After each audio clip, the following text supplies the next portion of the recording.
अच्छे हैं मैम। अच्छा, मैंने कल आप लोगों को होमवर्क दिया था, वो आप लोग करके आए हैं? जी मैम। ओके, आज कितनी तारीख है?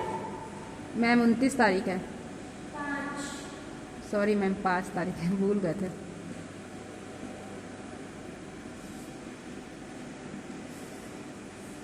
विषय आपका क्या है?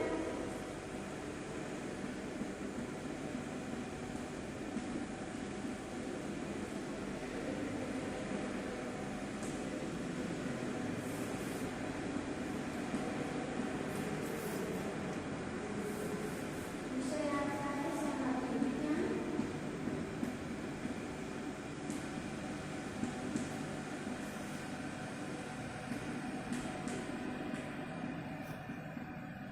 विषय आपका है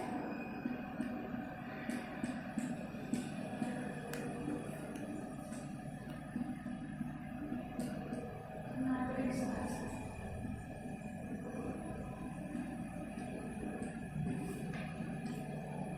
प्रकरण तैयार होने के पहले मैं आप लोगों से प्रश्न पूछूंगी, इसके जवाब आप लोगों को देने हैं। आप लोग ये बताइए कि हम किस देश में रहते हैं? भारत देश में मैम। ओके, अच्छा भारत देश में ही रहते हैं। अच्छा, भारत देश के कुछ प्रमुख धर्म जो आप जानते हो उनके नाम बताओ। हिंदू, मुस्लिम, सिख, ईसाई। Very good. Hindu, Muslim, Sikh, ईसाई हमारे प्रमुख धर्म है, ठीक है? जी मैम।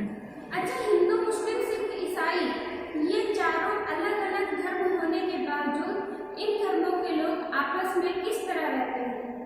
मैम विभिन्नता से, भिन्न भिन्न प्रकार से। एक होकर रहते हैं ना? जी मैम। एक होकर रहते हैं। अच्छा, जो सभी जन एक है पाठ के बारे में आप क्या जानते हैं? मैम नहीं पता। नहीं जानते हैं। आज का हमारा प्रकरण है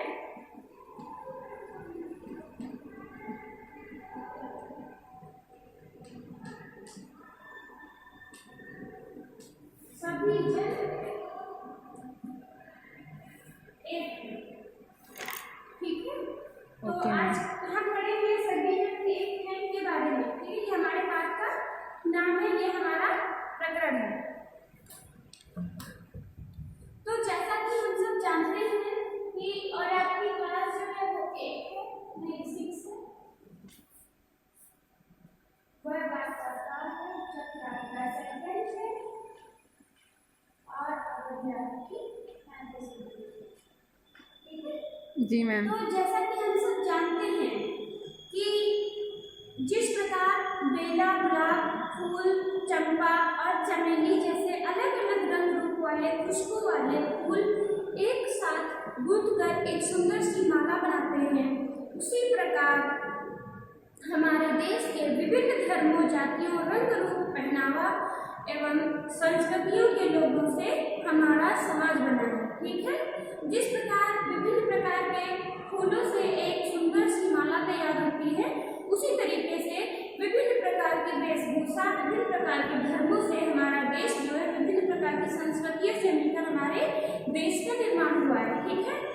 अच्छा, और भारत विविधताओं का देश कहा जाता है क्योंकि इसमें विभिन्न प्रकार के धर्म, विभिन्न प्रकार की संस्कृतियां, विभिन्न प्रकार के लोग निवास करते हैं, ठीक है? इसके विभिन्न भागों में अलग अलग भौगोलिक एवं जलवायु की स्थितियां पाई जाती हैं। दक्षिण भारत का पठारी क्षेत्र विश्व की प्राचीनतम कठोर चट्टानों द्वारा निर्मित है। उत्तर में विश्व का नवीनतम एवं सबसे ऊंचा पर्वत हिमालय है, ठीक है? सबसे ऊंचा पर्वत कौन सा है? हिमालय।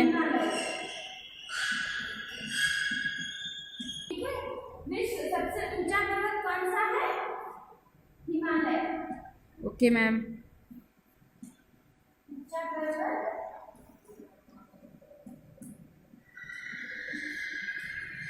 हिमालय में, ठीक है?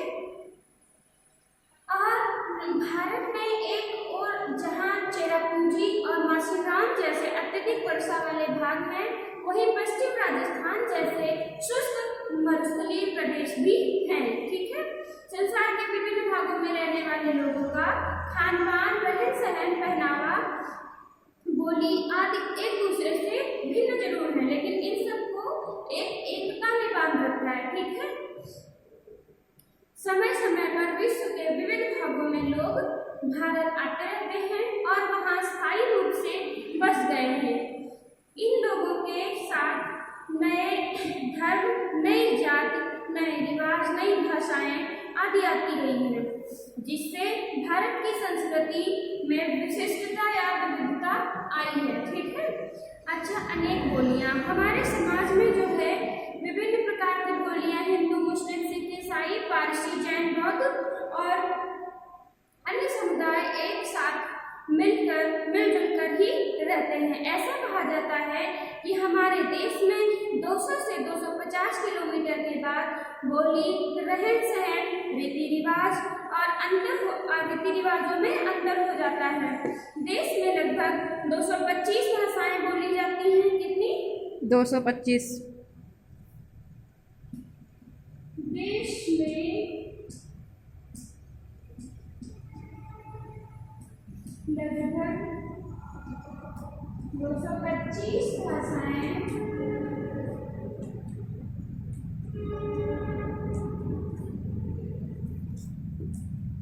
बोली जाती हैं। ठीक है। देश में लगभग कितनी भाषाएं बोली जाती हैं? 225। 225 भाषाएं बोली जाती हैं और 225 भाषाओं जिनमें 22 भाषाएं मुख्य हैं। हिंदी, उर्दू, बंगला, ओडिशा, मराठी, पंजाबी, तेलुगु, तमिल आदि। ठीक है। हमारे प्रदेश में मुख्यतः हिंदी भाषा बोली जाती है। जो हमारे प्रदेश की मुख्य भाषा है वो कौन सी है? हमारे प्रदेश की मुख्य भाषा हिंदी। हमारे प्रदेश की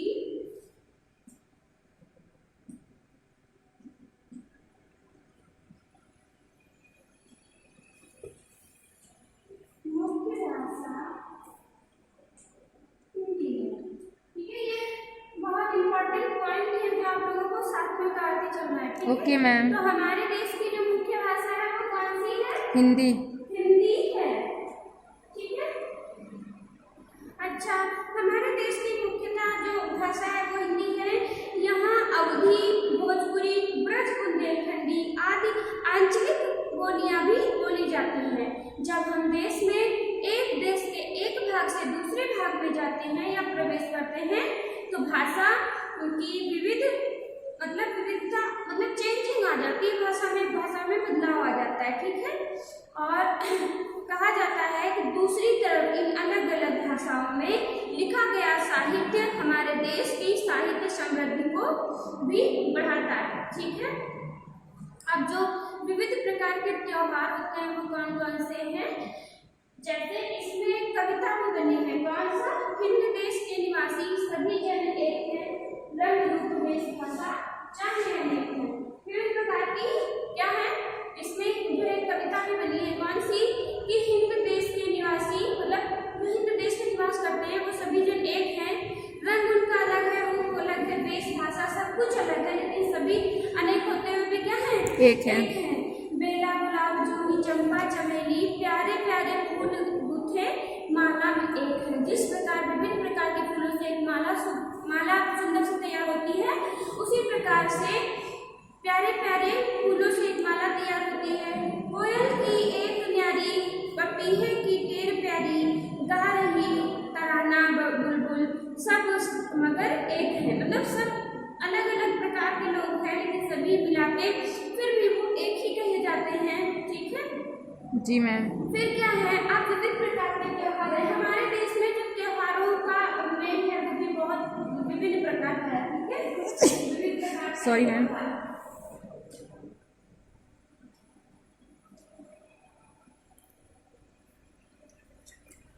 विभिन्न प्रकार के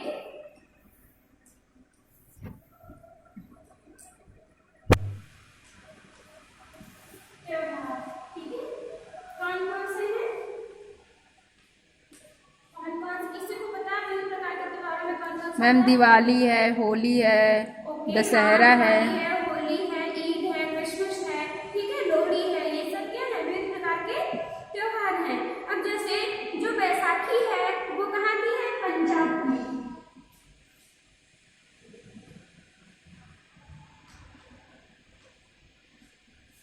बैसाखी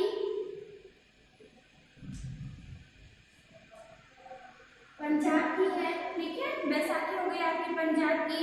और ओणम कहाँ का है? केरल का।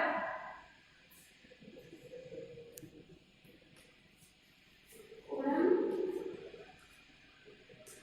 केरल का। पोंगल कहाँ का है? तमिलनाडु का, ठीक है। Okay ma'am. बैसाखी हो गई पंजाब की, ओणम केरल का हो गया, पोंगल कहाँ का हो गया? तमिलनाडु। तमिलनाडु का, ठीक है। इसी तरीके से मकर संक्रांति जो होती है वो उत्तर प्रदेश में मनाई जाती है, ठीक है। जी मैम। मकर संक्रांति।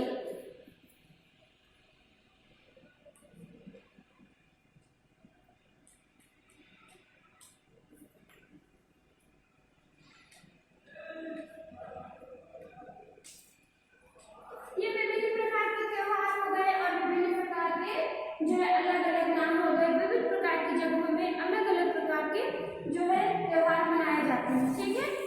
जी मैम। और फसल के पकने पर जो काटने के अवसर पर ये सब त्योहार मनाए जाते हैं जो अलग अलग प्रकार से मनाए जाते हैं, ठीक है। आप लोगों को समझ में आ रहा है जी मैम। जो हम समझा रहे हैं? जी मैम। ठीक है। अब जो हमारे देश में ये तो विभिन्न प्रकार के क्या हो गए त्योहार हो गए, जैसे बैसाखी आपका पंजाब का हो गया, ओणम आपका केरल का हो गया, पोंगल आपका तमिलनाडु का हो गया, मकर संक्रांति आपके उत्तर प्रदेश की। ये सभी क्या है? ये सभी जो हमारे यहाँ फसलें कटती हैं उसके तुरंत बाद जो त्योहार मनाए जाते हैं वो ये है, ठीक है। और विभिन्न प्रकार की जगहों में, केरल में वो मनाया जाता है, पंजाब में कोई दूसरा, ठीक है। इस तरीके से अब इसी प्रकार के हमारे देश के विभिन्न प्रकार के नृत्य भी हैं, ठीक है। ये आप लोगों ने लिखा? जी मैम। ओके।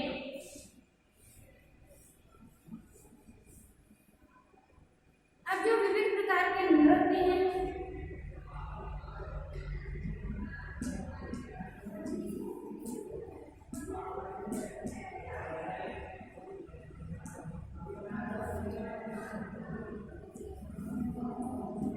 वो कौन से हैं? देश के विभिन्न नृत्य कौन कौन से हैं? आपका कथक हो गया, उत्तर प्रदेश का कौन सा है? कथक। ठीक है। जी मैम।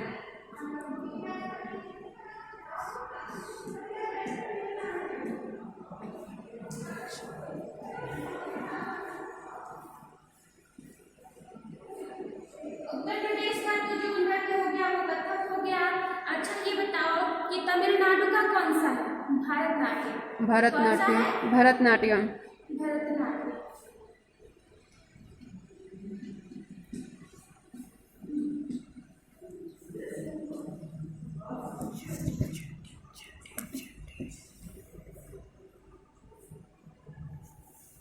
ठीक है।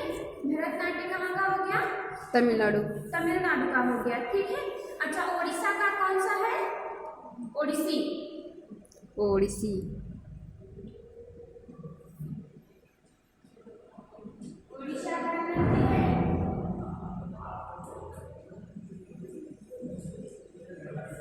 ओडिसी, ठीक है। तो ये विभिन्न प्रकार के कुछ नृत्य और भी अलग अलग होते हैं, ठीक है।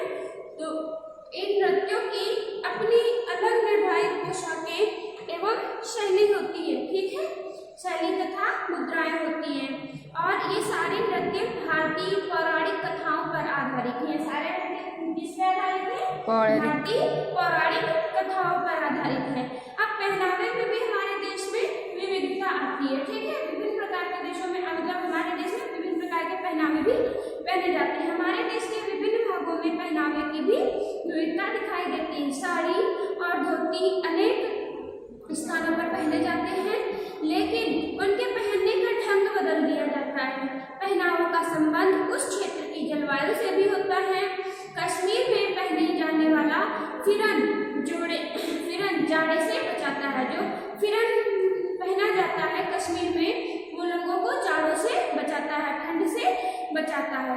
राजस्थान में पहनी जाने वाली बड़ी बड़ी पगड़ियाँ वहाँ के गर्म रेगिस्तानी मौसम से बचाती हैं। राजस्थान में बहुत बड़ी बड़ी पगड़ियाँ पहनी जाती हैं जो किससे बचाती हैं? गर्म रेगिस्तान से बचाती हैं। अब विविधता में भी हमारे देश में मैंने बताया ना कि विभिन्न प्रकार के नृत्य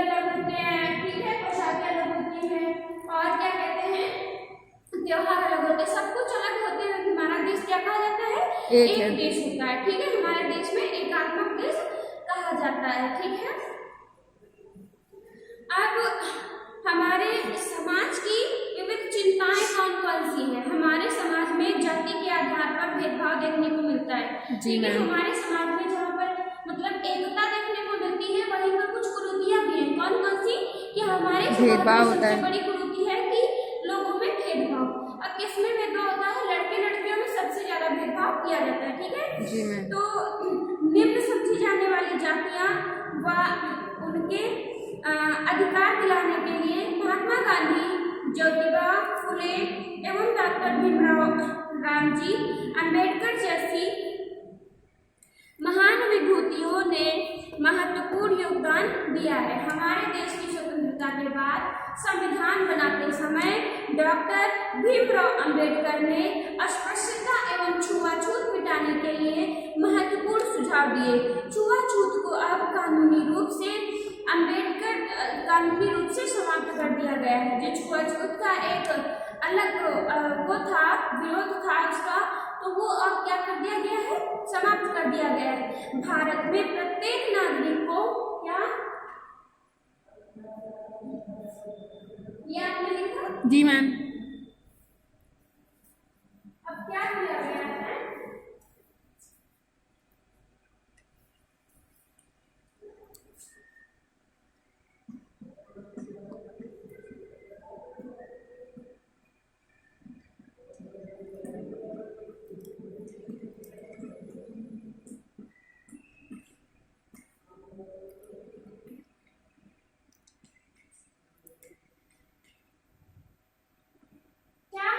भारत में प्रत्येक नागरिक को, चाहे वह किसी जाति, लिंग या धर्म का, किसी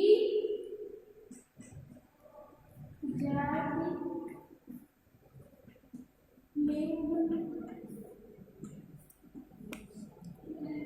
या धर्म का, क्या हो, किसी भी जाति का हो, लिंग का हो या धर्म का हो, समान अधिकार और समान अवसर प्राप्त हैं।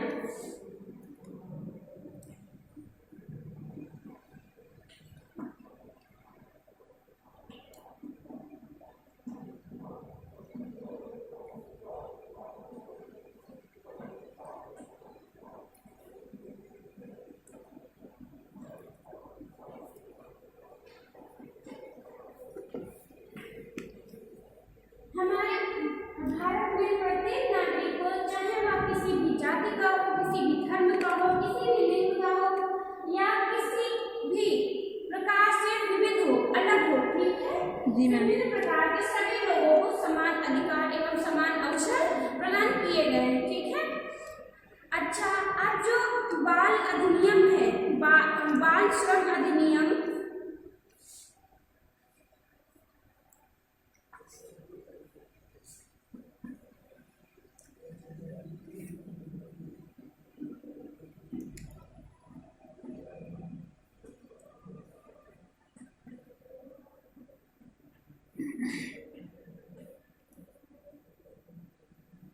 बाल श्रम अधिनियम, इसे क्या कहते हैं? निषेध एवं विनियमन।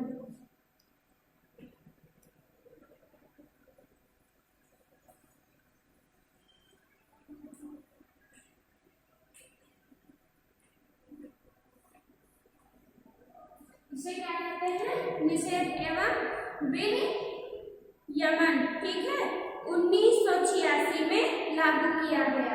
कब लागू किया गया? 1986 में। 1986 में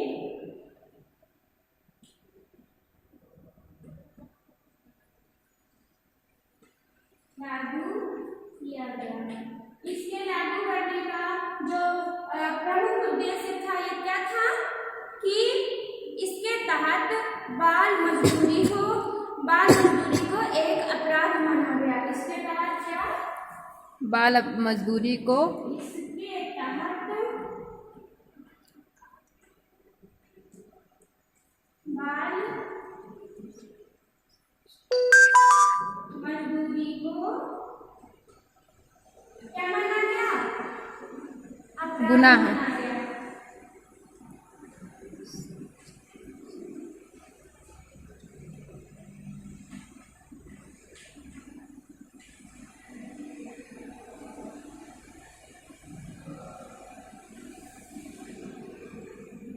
ठीक है, बाल श्रम अधिनियम में चालू किया गया, जिसे निषेध एवं विनियमन भी कहते हैं। इसमें 1986 में ये लागू किया गया था और इसके लागू करने का क्या था कि इसके तहत विभिन्न प्रकार की जो मजदूरी है, जो 14 वर्ष से कम, जो 14 वर्ष तक के बच्चे मजदूरी करते हैं, उन लोगों को अपराध के रूप में माना गया है। जो लोग ये करवाते हैं मजदूरी 14 साल से छोटे 14 साल तक जो बच्चे मजदूरी करते हैं, तो जो मजदूरी उनसे करवाते हैं उनके लिए क्या माना गया? अपराध माना गया। ठीक है, हमारे समाज में बालिका सुरक्षा में क्या रही है? एक चुनौती का विषय रहा है। ठीक है, कहा जाता है कि हमारे समाज में जो बालिकाएं जो होती हैं वो सेफ नहीं रहती। ठीक है जी मैम। तो बालिका सुरक्षा का तात्पर्य बालिका को वह वातावरण उपलब्ध करने से है जिसमें वह सुरक्षित हो। मतलब कोई ऐसा वातावरण बनाया जाए जिसमें बालिका सुरक्षित हो, बालिकाएं सुरक्षित हो, और इसके लिए बालिकाओं को आत्मरक्षा की विभिन्न तकनीकें सिखाना आवश्यक हो गया है। इस हेतु सरकार द्वारा कई कार्यक्रम भी चलाए जा रहे हैं, जिसके द्वारा बालिकाओं को आत्म सुरक्षा के लिए प्रोत्साहित किया जा रहा है। इसके अंतर्गत लड़कियों को आत्मरक्षा की विभिन्न तकनीकों को सिखाया जा रहा है। साथ ही महिला एवं बाल उत्पीड़न कानून से अवगत कराना तथा शोषण के खिलाफ जागरूक करना भी एक कार्यक्रमों का मुख्य उद्देश्य रहा है। ठीक है, हमारे समाज में लिंग भेद भी एक मुख्य समस्या है। ठीक है, क्या है? भारतीय संविधान में बालकों एवं बालिकाओं को समानता का अधिकार प्राप्त है, असमानता का अधिकार प्राप्त है। ठीक है, उन्हें भारतीय समाज में समानता का अधिकार तो प्राप्त है, पर क्या वो समानता उन लोगों में देखने को मिलती है? नहीं, उन लोगों में विभिन्नता देखने को मिलती है। ठीक है, भेदभाव देखने को मिलता है। फिर भी लड़के लड़कियों में अनेक प्रकार के भेदभाव किए जाते हैं। ठीक है, लड़कियों को कहीं कहीं तो प्रारंभिक शिक्षा जैसी मूलभूत आवश्यकताओं से भी वंचित रखा जाता है। ठीक है, और यदि कोई लड़की खेल कूद में आगे बढ़ना चाहती है तो उसे ये सब लड़कों के काम है कहकर हतोत्साहित कर दिया जाता है। मतलब अगर कोई लड़की अपने भविष्य के बारे में सोचते हुए आगे बढ़ना भी चाहती है तो क्या होता है कि उसकी आवाज को बीच में ही दबा दिया जाता है कि ये लड़कियों का काम नहीं है, ये सिर्फ लड़कों का काम है। ठीक है, तो जैसा कि हम सब जानते हैं कि हमारे भारत में आज भी लड़के और लड़कियों में भेदभाव देखने को मिलता है। और हमारे देश में जो संविधान है, संविधान में लिखा गया है कि कोई भी ऊंच नीच नहीं है, पर फिर भी आज भी हमारे समाज में ऊंच नीच की भावना देखने को मिलती है। ठीक है जी मैम। वास्तव में लड़कियों को उनके अधिकारों से वंचित करके हम अपने समाज की शक्ति का आधा हिस्सा व्यक्त कर देते हैं, क्योंकि हमारे समाज को आगे बढ़ाने में लड़कियों का भी विशेष महत्वपूर्ण योगदान होना चाहिए, जिसको हम लोग आधा कर देते हैं या व्यर्थ कर देते हैं। ठीक है, क्योंकि उन्हें ये कहकर टाल देते हैं कि ये सिर्फ लड़के कर सकते हैं, लड़कियां नहीं कर सकती हैं। ठीक है, तो हम अपने देश की आधी शक्ति को पहले से ही खत्म कर देते हैं। ठीक है, तो आज लड़कियां हर क्षेत्र में लड़कों की बराबरी कर रही हैं। जो वर्तमान समय है, इस समय में फिर भी आगे लड़कर, समाज से लड़कर लड़कियां जो है विभिन्न कामों में लड़कों से आगे निकल रही हैं या लड़कों के बराबर हो रही है। ठीक है जी मैम। खेलों में पीटी उषा, करण मल्लेश्वरी, सानिया मिर्जा, झूलन गोस्वामी, मिताली राज और MC मैरी कॉम और साइना नेहवाल, PV सिंधु और साक्षी मलिक आदि ने भारत का नाम ऊंचा कर दिया है। ठीक है, तो ये विभिन्न प्रकार की लड़कियां ही हैं जो समाज में हमारे समाज का नाम ऊंचा कर रही हैं। हमारे समाज काम कर रही हैं और उनसे आगे भी निकल रही हैं। ठीक है, समाज में मदर टेरेसा तथा मेघा पाटेकर के नाम उल्लेखनीय हैं। मदर टेरेसा ने बहुत संघर्ष किया अपने जीवन में। ठीक है, उन्होंने हमेशा दूसरों की मदद की और फ्लोरेंस जैसी महिलाओं ने मिलकर हमारे देश का नाम रोशन किया। ठीक है जी मैम। भारतीय मूल की दो महिलाओं कल्पना चावला एवं सुनीता विलियम ने अंतरिक्ष के क्षेत्र में ख्याति अर्जित की है। जो कल्पना चावला और सुनीता विलियम हैं, उन्होंने अंतरिक्ष में अपनी एक नई ख्याति जो है अर्जित की है। ठीक है, राजनीति के क्षेत्र में इंदिरा गांधी, सरोजिनी नायडू, सुचेता कृपलानी, विजय लक्ष्मी पंडित, प्रतिभा पाटिल आदि ने भी महत्वपूर्ण योगदान दिया है। ठीक है, जो हमारे राष्ट्रीय प्रतीक हैं उसके बारे में हम लोग पढ़ते हैं कि हमारे राष्ट्रीय प्रतीक क्या होते हैं। हमने देखा है कि हमारा देश विविधताओं में एकता की भावना को समेटे हुए, क्या देखा है हमने कि हमारे देश में विविधता होते हुए भी विविधताओं ने भी एकता को समेट रखा है। हमारे देश की एकता और भाईचारे की पहचान कुछ प्रतीक चिन्हों से भी होती है। ये चिन्ह राष्ट्रीय प्रतीक कहलाते हैं। कुछ राष्ट्रीय प्रतीक चिन्ह होते हैं जिनसे हमारे प्रतीकों की पहचान होती है। ठीक है, अब आते हैं राष्ट्रध्वज के बारे में। अपने नेशनल फ्लैग के बारे में कुछ जानना चाहेंगे। हमारे देश के ध्वज में 3 क्रमशः केसरिया, सफेद एवं हरा रंग पाया जाता है, इसलिए इसे तिरंगा भी कहते हैं। तिरंगा मतलब 3 रंगों वाला। ठीक है, कहते हैं। हर रंग का अपना एक अलग महत्व होता है एवं हर एक का एक अलग संदेश होता है। ठीक है, जो हर कलर होता है उसका अलग संदेश होता है और हर रंग का अपना अलग महत्व होता है। ठीक है, जैसे सबसे ऊपर का केसरिया रंग बलिदान का प्रतीक है। जो सबसे ऊपर का केसरिया रंग होता है ये आपने लिखा? जी मैम।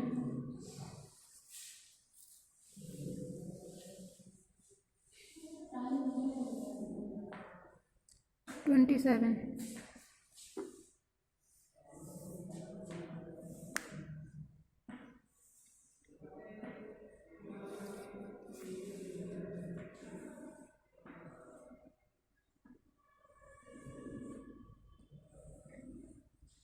सबसे ऊपर कौन सा होता है? केसरिया।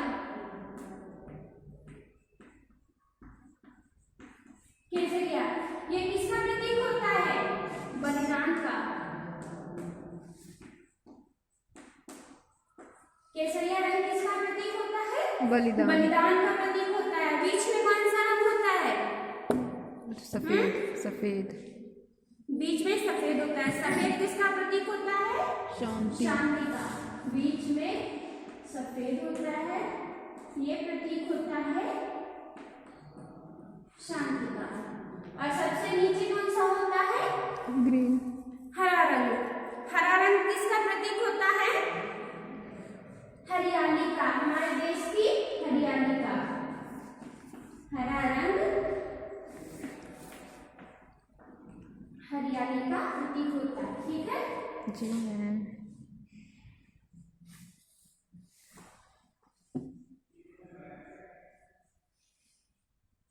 ठीक है, तो ये किसका प्रतीक होता है? हरियाली का। पहला केसरिया होता है, केसरिया प्रतीक होता है बलिदान का, और सफेद रंग होता है वो किसका प्रतीक होता है? शांति का। और ये हो गया आपका हरा रंग। हरा रंग किसका प्रतीक होता है? हरियाली का। ठीक है, तो हरा रंग हरियाली का प्रतीक होता है। ध्वज के बीच में बना हुआ एक चक्र उन्नति की ओर अग्रसर होने का प्रतीक है। जो बीच में ये चक्र बना होता है ये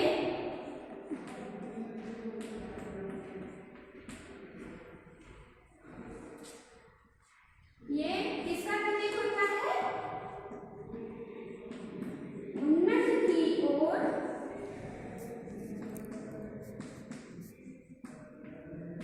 अग्रसर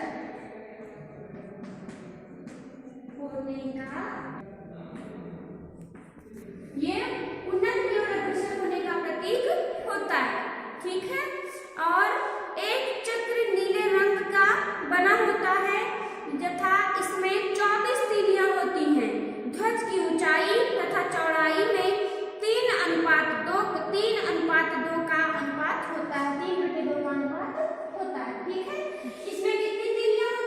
24। 24। ठीक है, और इनका अनुपात कितना होता है? 3:2। ठीक है जी मैम। तो ये आप लोगों को समझ में आया हमारे तिरंगे के बारे में? ओके, और जो है अब हम लोग राष्ट्रध्वज संहिता, जो राष्ट्रध्वज संबंधी नियम है वो कौन कौन से हैं ये भी हम पढ़ेंगे। ध्वज फटा पुराना या खराब रंगों वाला नहीं होना चाहिए। ठीक है, ध्वज में हमेशा केसरिया रंग सबसे ऊपर होना चाहिए और इसे निजी वाहनों पर तथा परिधान के रूप में कमर के नीचे या अधो वस्त्र के रूप में इस्तेमाल नहीं करना चाहिए। सूर्यास्त से पहले ध्वज को उतार लेना चाहिए और ध्वज फहराते समय झुका नहीं होना चाहिए। ध्वज एकदम सीधी लय में होना चाहिए। देश के राष्ट्रपति, उपराष्ट्रपति एवं प्रधानमंत्री का निधन होने पर पूरे देश में राष्ट्रध्वज आधा झुका दिया जाता है। जब देश का राष्ट्रपति हो या उपराष्ट्रपति हो या प्रधानमंत्री हो, अगर उन दोनों का निधन हो, उन सबका निधन हो जाता है, उनमें से किसी व्यक्ति का निधन होता है, तो जो हमारा ध्वज है वो संपूर्ण भारत में आधा झुका दिया जाता है। ठीक है, अब जो राष्ट्रगान होता है वो उसके रचयिता कौन है और वो क्या है? तो राष्ट्रीय पर्वों पर ध्वज लहराने के बाद हम राष्ट्रगान गाते हैं। जब ध्वज लहराते हैं उसके बाद राष्ट्रगान होता है। इसके रचयिता कौन है? गुरुदेव रविंद्रनाथ टैगोर जी। ठीक है जी मैम। जो राष्ट्रगान लिखा है उसके रचयिता कौन है? रविन्द्रनाथ टैगोर। रविंद्रनाथ। वह नर मोर से थोड़ी छोटी होती है और उसकी पूंछ बड़ी नहीं होती। ठीक है, अब आते हैं राष्ट्रीय पुष्प। हमारा जो राष्ट्रीय पुष्प है वो कौन सा है? कमल।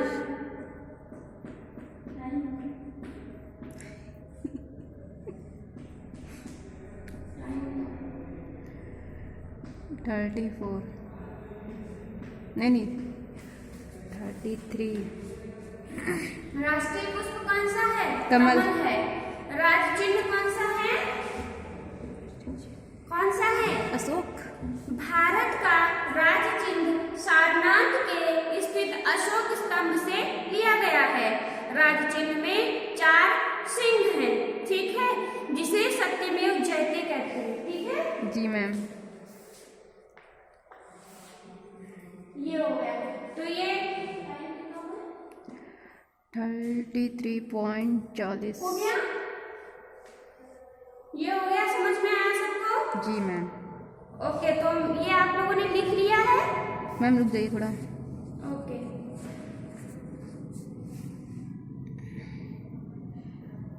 मिटा दीजिए मैम। सबका हो गया? जी मैम। सबको समझ में आया? जी मैम।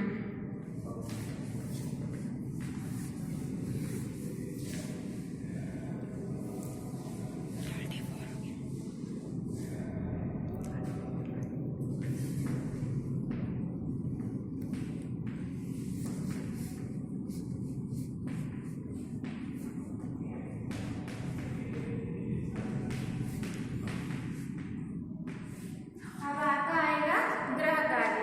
Okay ma'am.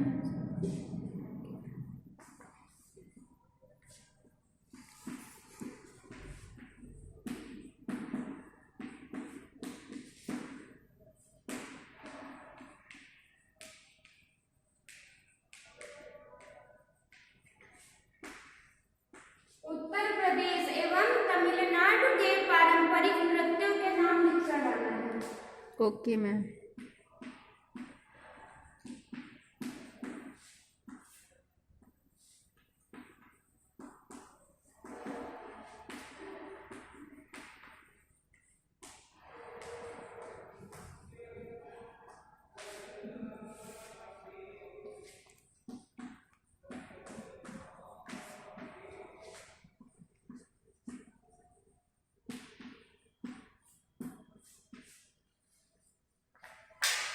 ये आप लोग उतारो। ओके मैम, उतार रहे हैं।